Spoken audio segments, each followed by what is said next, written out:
Welcome back after break. नाज़रीन, अब हम बात करेंगे आज़ाद कश्मीर कानून साज असम्बली के पहले मरहले के इंतखाबात के बाद मुख्तलिफ हलकों से गैर सरकारी और गैर खतमी नताइज मौसूल होना शुरू हो गए हैं, जिनके मुताबिक पाकिस्तान मुस्लिम लीग नून की अगर बात की जाए और पाकिस्तान पीपल्स पार्टी की बात की जाए तो दोनों के दरमियान कांटेदार मुकाबला था और उनके दरमियान कई नशिस्तों पर मुकाबला था। और अब देखते हैं कि कौन कितनी सीट्स पर बर्तरी हासिल कर चुका है, और इसी पर बात करने के लिए हमारे साथ मौजूद हैं फवाद। अब हमारे कॉरेस्पॉन्डेंट हैं कश्मीर से। Thank you Fawad for your time. Fawad, ये बताएं सबसे पहले कि क्या सूरत हाल बन रही है, पाकिस्तान मुस्लिम लीग नून के पास कितनी सीटें आई हैं और पीपल्स पार्टी के पास? जी बिल्कुल। जो 27 जुलाई 2026 को पहला जो मरहला जो इलेक्शन था उसका सिलसिला रहा। ये जो वो कंप्लीट हो चुका है। गैर हतमी गैर सरकारी जो नताइज है उसके मुताबिक जो पाकिस्तान मुस्लिम लीग नून को पीपल्स पार्टी के ऊपर वाज़ेह बढ़तरी दिखाई दे रही है। पाकिस्तान मुस्लिम लीग नून इस वक्त जो वो 8 सीटों पर पहले नंबर पर, जबकि पाकिस्तान पीपल्स पार्टी दूसरे नंबर पर मौजूद है। सही। और ये बताएं कि कहाँ कहाँ कांटेदार मुकाबला रहा पाकिस्तान पीपल्स पार्टी और मुस्लिम लीग नून के दरमियान, कौन कौन से हलकों में? डुडियाल में पाकिस्तान मुस्लिम लीग नून के अंदर सादक और अफसर शाहिद के दरमियान जो है वो मुकाबला था, जिसमें जो अदर सादक हैं उनकी तरफ से 11,392 वोट, जबकि जो पीपी के अफसर शाहिद हैं उनके 7,000 से ज्यादा जो वोट रहे। इसी तरह अगर पाकिस्तान जो चकसवारी इस्लामगढ़ से बात करें तो कासिम मजीद और अजीम बाकी के दरमियान कांटेदार मुकाबला रहा।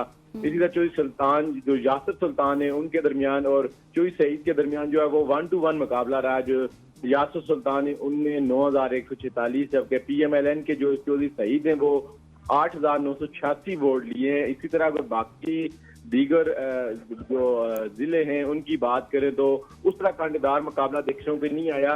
जो पाकिस्तान मुस्लिम लीग नून के जो जीतने वाले उम्मीदवार हैं वो 4 से 5 हजार की लीड से जो है वो जीत चुके हैं। जो इसी तरह अगर बात करें जो खुईरट्टा का एक हल्का है वहां पर अंसर अब्दाली और पाकिस्तान मुस्लिम लीग नून के अयाज अहमद के दरमियान जो मुकाबला था वो कांटेदार रहा।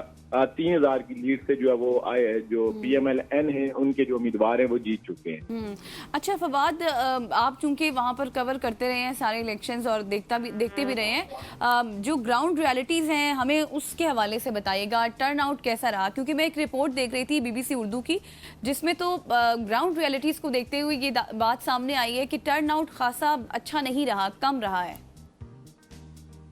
जो हमारे ग्राउंड पे के ऊपर हमने जब खुद भी देखा और हमारे दीगर साथी भी मौजूद थे मुजफ्फराबाद से, जब साथी भी गए हुए थे, उनके मुताबिक जो वो टर्न आउट उस तरह तो नहीं रहा। लेकिन जब वोट रिजल्ट जो डब्बों के गिनने की बारी आई तो जब गिनना शुरू हुए तो वो जिस तरह मीरपुर लोगों ने इलेक्शन का एक तरफ से उन्होंने बाइकाट का भी ऐलान कर रखा हुआ था, उसके बावजूद भी टर्न आउट इतना आके निकला। ये मतलब जो हमारे तज्जिए करने वाले या सीनियर जो लोग जी 40% जो है वो टर्न आउट इसका बताया जा रहा है, जबकि हकीकत में इस तरह का कोई मामला नहीं था। तो आपको क्या वजह नजर आई फवाद? क्या जो एक्शन कमेटी बिल्कुल अलग थलग है अपने एहतजाज की जानिब, क्या ये वजह बनी है, ये भी असरअंदाज हुई है? असल जो इशू था वो जॉइंट अवामी एक्शन जो जॉइंट अवामी एक्शन कमेटी का है, इसकी तरफ से जो मुकम्मल इलेक्शन का बाइकाट था मीरपुर डिवीजन से, तो एक दिन कबल ही उनकी कॉल भी थी। उसके साथ साथ जो लोग हैं वो तकरीबन वहां से रवलाकोट की जानब मार्च कर चुके थे।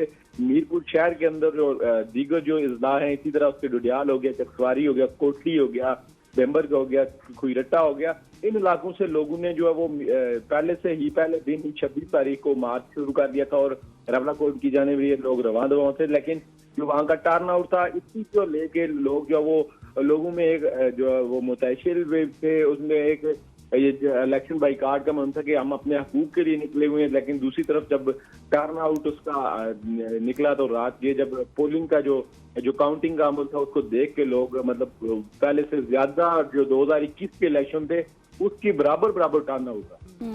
सही। अच्छा, मुझे ये बताएं कि अब ये जो एक्शन कमेटी का जो एहतजाज है, जो लॉन्ग मार्च है, ये तो दूसरे मरहले पर भी असरअंदाज हो सकता है ना? तो इस हवाले से कैसी कैफियत पाई जा रही है, क्या माहौल देख रहे हैं आप? दूसरा मरहला 2010 को होना है मुजफ्फराबाद में। तो जिस तरह मीरपुर डिवीजन के जो रिजल्ट अनाउंस हुए उसको लेके चाहे मगोइयां जा रही है मुजफ्फराबाद में तो अभी स्मूथली सारा काम चल रहा है, कारोबार चल रहे हैं, इलेक्शन कैंपेन चल रही है, उम्मीदवार डोर टू डोर जा रहे हैं। लेकिन मुझे जो मुजफ्फराबाद की डिवीजन की बात करें तो मुजफ्फराबाद डिवीजन में मीरपुर डिवीजन से ज्यादा वोट कास्ट हो सकता है, क्योंकि सिर्फ इसके अगर बात करें वादी नीलम के चंद हल्का जात में वोटिंग का जो सिलसिला है वो कम होगा, लेकिन मुजफ्फराबाद में वोटिंग की शरह इससे ज्यादा हो सकती है। सही, मतलब आपको लगता है कि वोटिंग की शरह ज़्यादा हो सकती है। अच्छा, मुझे ये बताएं कि हमने एक बदमगजी भी देखी वहाँ पर कोटली में, जहाँ पर फायरिंग हुई और लोग जख्मी भी हुए और जाँ बहक भी हुए, वहाँ क्या मामला पेश आया? इसी तरह कोटली की जिस तरह आपने बात की कि बदमज़गी हुई, वोटर्स जो पाकिस्तान मुस्लिम लीग नून और पाकिस्तान पीपल्स पार्टी के दरमियान जो वहाँ पे कांटेदार मुकाबला था, जो वोटर्स हैं जो वो वोट बॉक्स लेके भाग रहे थे, फिर वहाँ पर दूसरी पार्टी की तरफ फायरिंग की बंदे हैं जो जहाँ भाग हुए। इसी तरह अगर बात करें मुजफ्फराबाद डिवीजन में, आपको बताऊँ मुजफ्फराबाद डिवीजन के अंदर भी कुछ हल्काजात ऐसे हैं, असास तरीन हल्काजात हैं जहाँ पर इस तरह के वाकयात रुनुमा हो सकते हैं। उस पर भी सिक्योरिटी की तरफ से जो इंतजामी इंतजाम का भी कहा गया कि खास इंतजाम किए जाएंगे, फोर्सेज लगाई जाएंगी, पाक आर्मी की भी लगाई जाएगी जो मुख्तलिफ पोलिंग जो असास तरीन पोलिंग स्टेशन है। सही। और आईपीपी की क्या सूरत हाल रही, कहीं पे आपको वो नजर आई एक्टिव? आईपीपी दो सीट पे मीरपुर डिवीजन के अंदर जो आईपीपी का मुकाबला था वो सिर्फ 2 सीटों के ऊपर था। वहां पर भी सामना करना पड़ा जी। खुईरटा से आईपीपी के उम्मीदवार थे, लेकिन बदकिस्मती से वो दोनों सीटें जो आईपीपी हार चुकी है। हार चुकी है अभी जो अब और अगर पूरे कश्मीर की बात करूं तो आईपीपी की मीरपुर डिवीजन के बाद जो वो आईपीपी कहीं हमें जीतती हुई दिखाई नहीं दे रही है। सिर्फ मुकाबला जो है इस वक्त पाकिस्तान मुस्लिम लीग नून और पाकिस्तान पीपल्स पार्टी का। और अगर पुंछ से बात करें तो पुंछ से सिर्फ एक सीट जो है वो मुस्लिम कॉन्फ्रेंस के सदर अतीक अहमद खान उनके खाते में जाती हुई दिखाई दे रही है। सही। अच्छा फवाद, आपने भी सुना होगा, हमने भी देखा, काफ़ी सारी बयानबाजी हो रही थी पाकिस्तान पीपल्स पार्टी की जानिब से, मुस्लिम लीग नून की जानिब से। इवन राना सनाउल्लाह साहब के बयान भी आपने देखे होंगे जिसमें काफ़ी एलिगेशंस लगाए जा रहे थे कि अरबों रुपया दुबई लेकर चले जाते हैं और वहाँ पर करते हैं। तो क्यों सेंसिटिव बना ये इतना ज़्यादा कश्मीर के इलेक्शंस वहाँ पर? क्योंकि आप देखें कि विफाक में तो ऑलरेडी ये बैठकर अमेंडमेंट्स करते हैं, बातचीत होती है, इनका इत्तेहाद है। असल में गुज़श्ता 70 साल से कश्मीर के अंदर जो पाकिस्तान से बजट तो आता रहा, लेकिन यहाँ के अवाम के ऊपर वो बजट प्रॉपर उस तरह खात्म ना हो सका। जो भी वज़ीर आज़म बनता या काबीना में इमरान बनते, वो ये बजट यहाँ से शिफ्ट कर जाते या पाकिस्तान के सूबों में अपनी जायदादें बना लेते या बैरून मुल्क ले जाते। जो यहाँ के लोग हैं वो फ्रस्ट्रेशन का शिकार थे, जिस पर बात में राना सनाउल्लाह ने बात की। पाकिस्तान पीपल्स पार्टी के क्रॉस आपस में जो बात चलती रही है, लेकिन जो हकायक हैं वो यही है कि यहाँ के लोगों को 70 साल से उस तरह फैसिलिटेट नहीं किया गया जिस तरह करना चाहिए।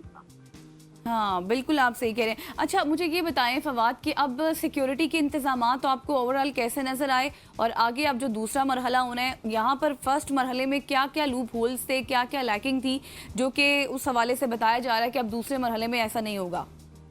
मीरपुर डिवीजन में कहीं कहीं जो अतलात थी वो सिक्योरिटी के हवाले से थी। सिर्फ आलिशान सोनी के हल्के में थी, वहां पर कोई कुछ बैलेट बॉक्स जो जलाए गए, जिसमें से FIR 36 लोगों के खिलाफ, और जो IPP के उम्मीदवार आलिशान सोनी थे उनके ऊपर भी FIR थी, उनके ऊपर छापे भी मारे गए थे। रात गए तक वो गिरफ्तार नहीं हुए थे। इसी तरह ओवरऑल जो सिक्योरिटी की सूरत हाल थी वो मुतमईन रही है। उस तरह कोई बड़ा वाक़या जो है वो रोनमा नहीं हुआ। मुजफ्फराबाद की अगर बात करें तो चीफ इलेक्शन कमिश्नर से अब जब हमारी बात हुई है तो उनका कहना था कि मीरपुर की बानिस्बत जो मुजफ्फराबाद में सिक्योरिटी के जो सख्त तरीन इंतजाम किए जाएंगे। सही। और मौसम की सूरत हाल भी बताइएगा, कश्मीर में मौसम कैसा है और उस हवाले से भी कोई इफेक्ट हो सकता है? लोग घरों से बाहर निकले हैं? अगर बिलखुसूस मुजफ्फराबाद डिवीजन की बात बताऊं तो 2 दिन से जो गर्मी है वो पीक पे है। तमाम जो बालाई इलाका जाते हैं जिसमें वादी नीलम और वादी लीपा है, वहां पर मौसमी जो असरात हैं वो असरअंदाज हो सकते हैं, क्योंकि वादी नीलम और वादी लीपा पे जो मानसून की बारिशों का है वो किसी भी टाइम कहीं भी वो बरस सकती हैं, जिसके बाद जो वो लिंक रोड जो है और इसके मेन रोड भी जो है वो जगह जगह से लैंडस्लाइडिंग की वजह से बंद हो जाती है। तब जो अमला है वो भी खोलने में मसरूफ रहता है। लेकिन जो वादी नीलम का बिलखुसूस अपर वादी में, वहां पर जो वो इलेक्शन के ऊपर जो मौसम है वो असरअंदाज होता है। सही, क्योंकि फवाद हमने देखा था कि पहले मरहले से पहले जब कैंपेन्स हो रही थी तो उस वक्त जब स्पेल आया मानसून का तो उस वक्त काफ़ी कैंपेन्स जमातों की मुतासिर हो रही थी, और अब कल से दोबारा से एक स्पेल आ रहा है, तो कैंपेन्स के हवाले से क्या सूरत हाल है, हो रही हैं कैंपेन्स वगैरह भी या नहीं? कैंपेन मुजफ्फराबाद डिवीजन में मुसलसल जारी है। अगर बात करूं मैं, क्योंकि कल का जो हाल देखी है, उसके बाद जो कैंडिडेट हैं उनमें भी कुछ मायूसी सी भी आ चुकी है मीरपुर डिवीजन के अंदर इलेक्शन देख के। दूसरा बिलावल भुट्टो जरदारी कल से मुजफ्फराबाद में मौजूद है, उन्हें ढेरे जमाए हुए मुजफ्फराबाद में। पाकिस्तान पीपल्स पार्टी के जो मुजफ्फराबाद डिवीजन के उम्मीदवार हैं उनसे मीटिंग भी की चुकी है, आज भी वो मुजफ्फराबाद है। जो मानसून की बात है, मानसून ज्यादा जो असरअंदाज होगा वो वादी नीलम और ये हीपा, क्योंकि ये बजाय इलाका जाता है, यहाँ के ऊपर जो क्लाउड ब्रस्ट भी मोस्टली वादी नीलम में होते हैं, जिसकी वजह से बहुत ज्यादा जो है वो इलेक्शन कैंपेन मुतासर होती है। सही, thank you so much. Fawad Abbasi हमारे कॉरेस्पोंडेंट कश्मीर से मौजूद थे। इन डिटेल हम डिस्कशन कर रहे थे कश्मीर की सूरत पर इलेक्शंस के ऊपर, और टर्न आउट उस तरह से फवाद तो ये बता रहे थे कि मुतासर नहीं हुआ, लेकिन कुछ हद तक रिपोर्ट्स ऐसे भी बता रही थी कि टर्न आउट जो है वो जैसे होना चाहिए था वैसे नहीं रहा। अब देखते हैं कि दूसरे मरहले में क्या कुछ होता है और क्या कुछ नहीं। यहाँ पर लेंगे एक शॉर्ट सी ब्रेक, वापस आएंगे, मुल्क की सियासत पर भी डिस्कशन करेंगे, हमारे साथ रहिएगा।